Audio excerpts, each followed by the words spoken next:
Hello students, welcome back to my YouTube channel. आज हम जो आपका सब्जेक्ट है कंपनी अकाउंट्स, उसमें आपका टॉपिक चल रहा था रिडेम्पशन ऑफ डिवेंचर्स। ये हेड था, तो उसमें एक टर्म है डिवेंचर रिडेम्पशन रिजर्व अकाउंट। ये क्या अकाउंट होता है, क्या है ये, और इसका कैसे क्या नीड होती है इसकी, और इसका डिस्क्लोजर कैसे होता है बैलेंस शीट में, उसके बारे में हम जानते हैं क्योंकि मेथड में ये इम्पॉर्टेंट है। ठीक है, तो सबसे पहले हम देखते हैं डिवेंचर रिडम्पशन रिज़र्व। ये क्या होता है? ये एक तरीके से आपका स्पेसिफिक रिज़र्व है जो क्रिएटेड होता है आपका आउट ऑफ प्रॉफिट्स में से, जो अवेलेबल होते हैं डिस्ट्रीब्यूशन के लिए, जैसे कि डिविडेंड हो गया किसी पर्पस के लिए, जैसे कि रिडम्पशन ऑफ डिवेंचर करना है, तो ये क्रिएटेड होता है before the redemption of debenture start. मतलब ये जब क्रिएटेड होता है जब हम रिडम्पशन ऑफ डिवेंचर शुरू करते हैं, उससे पहले ये रिज़र्व आपका क्रिएटेड हो जाता है। तो इसको शॉर्ट में लिख सकते हैं DRR। DRR is a reserve created out of profits available for distribution as dividend for the purpose of redemption of debenture. ठीक है, उसके अलावा जो आपका debenture redemption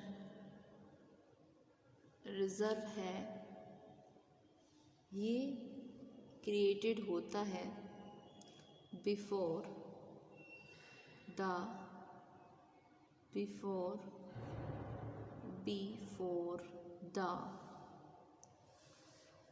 redemption of debenture starts। ठीक है, तो redemption reserve is created before the redemption of debenture starts। ठीक है, ये क्या है?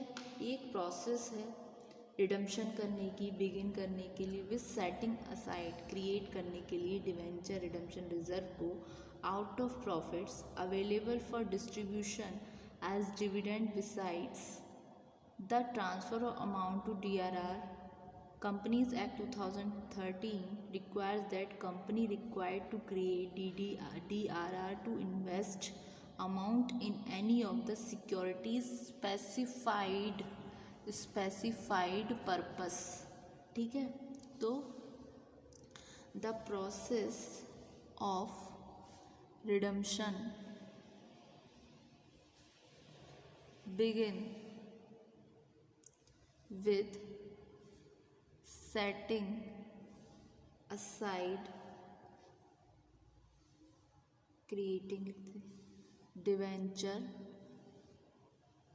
redemption reserve out of profits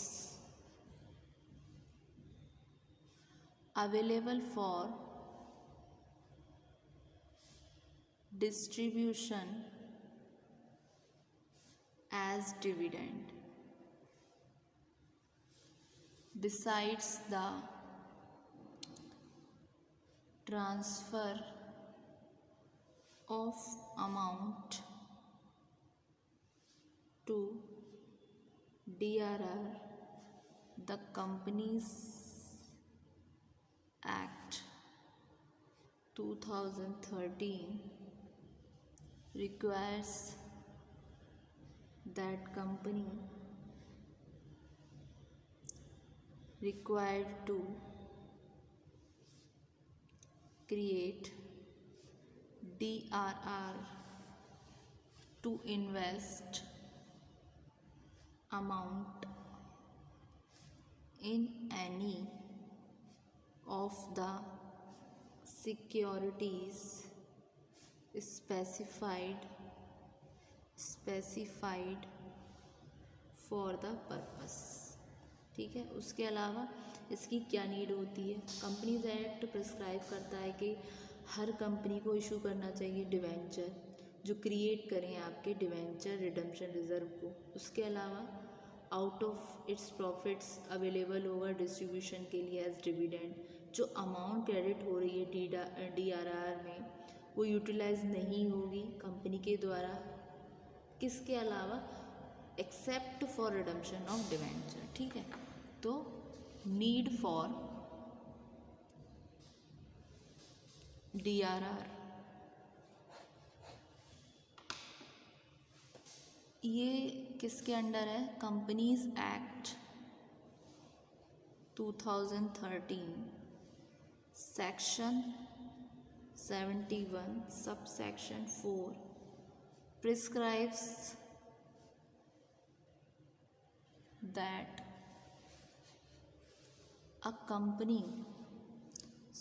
every company issuing debentures shall create DRR। ठीक है, उसके अलावा second point, out of its profits available for distribution as dividend. ठीक है, फिर the amount credited to DRR shall not be utilized by the company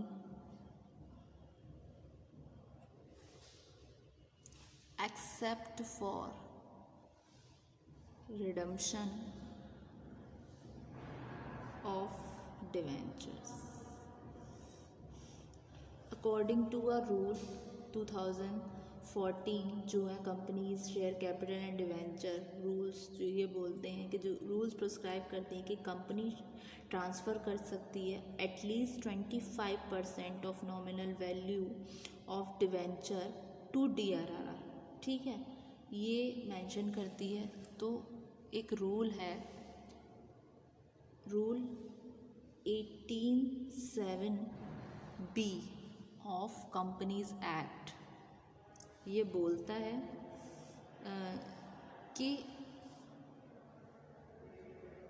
company shall transfer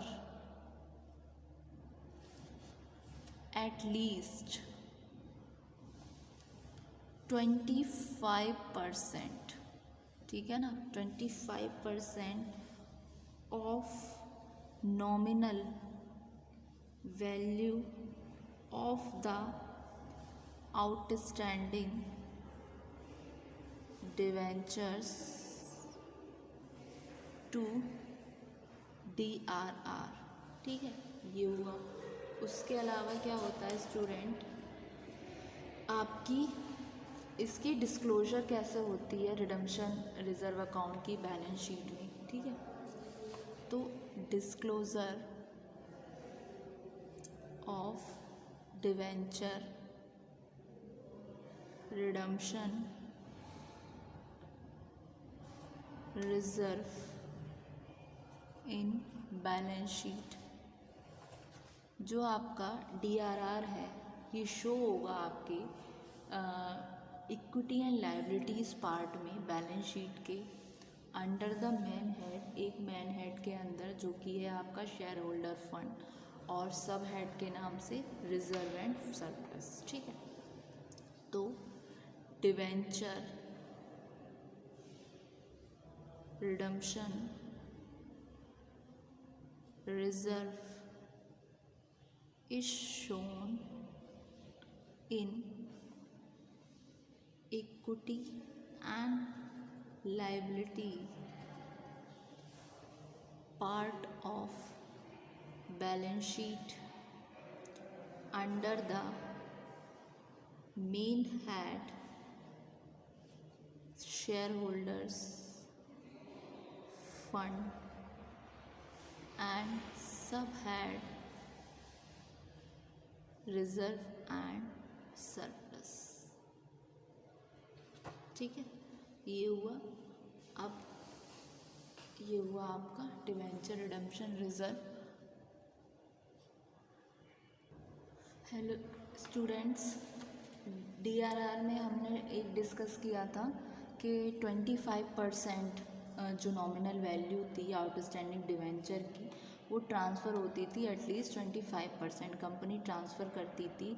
जो value थी, जो रूल थे 18(7) के अकॉर्डिंग कि शेयर कैपिटल के रूल्स प्रिस्क्राइब करता था कि कंपनी ट्रांसफ़र करेगी केवल 25% nominal value of outstanding debenture to DRR. उसके अलावा एक रूल और है कि 15% जो नॉमिनल वैल्यू है डिवेंचर की वो रिड्यूम हो रही है ड्यूरिंग द फाइनेंशियल ईयर, वो मैच्योर होगी आपकी 31 मार्च ऑफ फाइनेंशियल ईयर को। तो ये सारा प्रिस्क्राइब्ड होगा आपके, ये रिडीम होगी आपकी। एक कंडीशन और निकलती है आपके रूल की, ठीक है, वो आती है आपकी डीआरआई में, ठीक है, जिसको बोलते हैं हम डिवेंचर रिडेम्पशन रिजर्व इन्वेस्टमेंट, ठीक है।